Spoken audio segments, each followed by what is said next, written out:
Welcome back to another video. Today we're going to go through questions 11 to 20 on the AQA June 2022 Higher Paper 1 of the AQA paper. Let's get straight into it. Question 11 says here are two shapes P and Q. P has 3/4 of a circle shown, and Q has 1/3 of a circle showing. We want to work out how many times bigger P is than Q. First thing we are going to do is we're going to work out the area of each of the circles. Let's focus on P first. For P we're told the radius it is 20. We're going to use pi r squared to work out our area. Substituting 20 into our formula we get pi times 20 squared, which equals 400 pi. This is if we had a full circle. We only have 3/4 of our circle, which means you want to find 3/4 of 400 pi, which is 400 divided by 4, which gives us 100. And then 100 times 3, which gives us 300, so our area is 300 pi. Let's do the same for Q. Pi multiplied by our radius squared, which is 15, gives us 225 pi.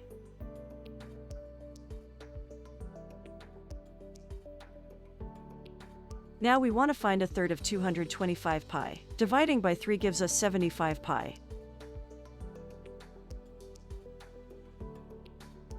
This means that if we look at the 300 and the 75, 300 is 4 times bigger than 75, so our answer is 4. Question 12 says in a game 2 bags A and B contain cards. Each card is marked yes or no. The table shows the number of each type of card in the bag. In a game a player picks one card at random from each bag. That card is then put back into the box. Complete the diagram. We've been given a probability tree here, which means we need to be writing down our answers as fractions. To do this we need to work out how many cards we have in total in each bag. In bag A we have 5 in total, and in bag B we have 10 in total. This means the denominator for bag A is 5 and the denominator for bag B is 10.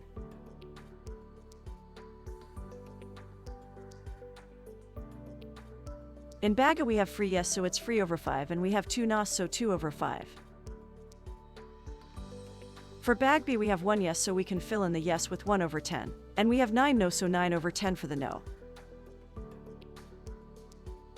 For the next part of our question it says to win a prize the player must pick 2 cards marked yes. 450 people each play the game once. How many are expected to win a prize? Let's go back to our original probability tree. If we're looking at a yes and a yes we want 3 over 5, and what we do now is we multiply both of these fractions together, so we do free over 5 multiplied by the 1 over 10, which gives us free over 50. This means that out of every 50 people free will win. If we have 450 people and we divide this by our 50, that gives us 9. Which means we have 9 groups of 50 in our 450. Each one of these groups 3 people win, so 9 times 3 gives us 27, so our answer is 27.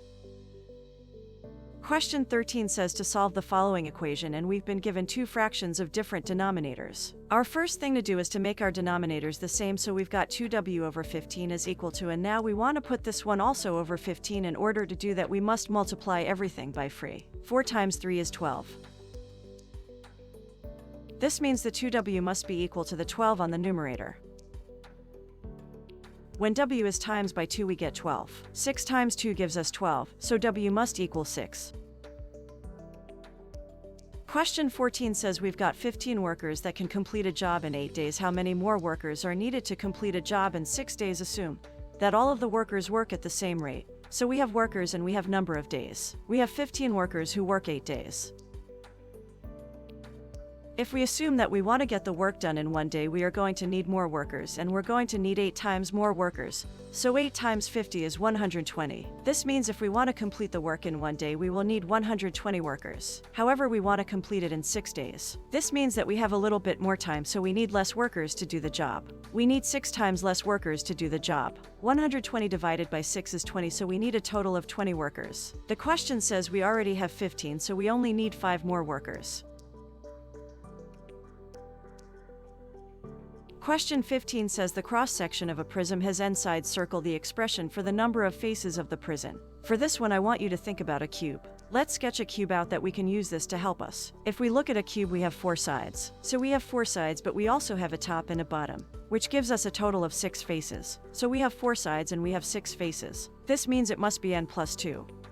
Question 16 says circle the letter of the possible sketch of the graph y equals x cubed minus 4. First thing to note is what an x cubed graph looks like. It looks a little bit like a squiggle. This means we can rule out C and we can rule out B. Now we just have to decide between A and D since we have a minus 4 at the end of our equation. This means that it crosses the y-axis at minus 4. We can see onto this would be minus 4. So our answer will be A. Question 17 says that 75 people attend the clinic. The ages are recorded on the cumulative frequency diagram below. A nurse makes a statement about the ages of the people at the clinic. He says more than twice as many people are in their 60s as in this 50s. We need to be able to figure out how many people are in their 60s and in their 50s. Let's look at our 60-year-olds. We go up to 60 and then we go across. We are saying that 30 people are below the age of 60. But we want the people between 60 and 70, so we do the same for 70. We get 66. This means that the difference between these two numbers is how many people are in their 60s. So there are 36 people in their 60s. We can do the same for all 50s adults as well, so we go 50, and if we go across we get an answer of 13. So the difference between 13 and 30 is 17, so we have in our 50s we have 17 people. Now the nurses says more than twice as many people are in their 60s as in their 50s. If we double the amount of people in their 50s, that would actually give us 34 people, so they are correct because there is more than double the amount. Question 18 gives us a cubic formula on one side and is asking us to find the values of a, b, and c on the right. First, let's go ahead and expand the right-hand side. Expanding the first bracket, we get 2ax cubed plus 2x squared plus 4x minus 10. Expanding the second bracket will give us plus bx squared plus cx. Simplifying this down, we can keep our 2x cubed and our 2x squared, and our bx can be brought together, and our 4x and our cx can be brought together, and we have a minus 10 at the end.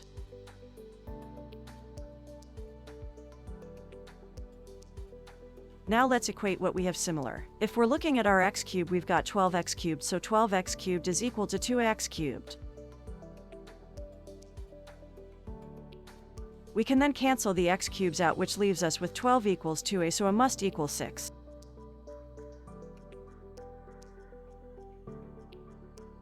Doing the same for the x squares, we've got 2x squared plus bx squared, and we know that must equal 7x squared. Canceling out the x squares gives us 2 plus b equals 7, so b must be 5.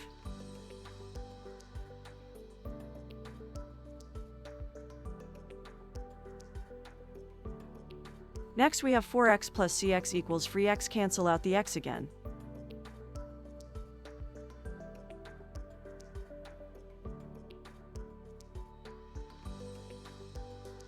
This gives us 4 plus c equals 3, so c must equal minus 1.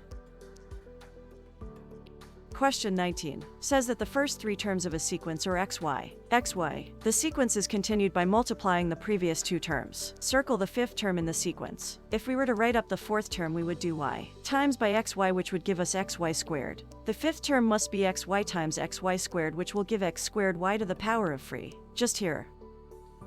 The next part of the question says that the eighth term of the sequence is x to the power of 8 y to the power of 13. And we know that the answer is negative. It wants us to be able to say what we must be able to say about x and y, whether they are positive or negative or could be any. Any power that is even will always give us a positive answer no matter what we put into it. So for the x, it can actually take any of these values, as it will always give us a positive answer. If we have an odd power, if we put in a negative answer, we will get a negative number back out. And if we put in a positive answer, we will get a positive number out. Since we know the x to the power 8 must be positive, y to the power of 13 must be negative. This means that y must also be negative. Question 20 says to rearrange the following to make x the subject. What that means is we want to take everything away from the x so we can get x equals. First thing we will do is we will multiply up by the x. This gives us xy equals 5x plus 9. What we want to do is put the s on the same side of the equals, so we're going to minus the 5x. This gives xy minus 5x equals 9. The problem we have is we've got two terms with x in, but we only want one. In order to make sure that we only have one x, we're going to factorize the left-hand side. If we bring an x out, that leaves y minus 5 inside our brackets. Then we can divide by the y minus 5, which is x equals 9 divided by y minus 5. So our answer is x equals 9 divided by y minus 5. Thank you for watching another video. Don't forget to subscribe to watch the next one.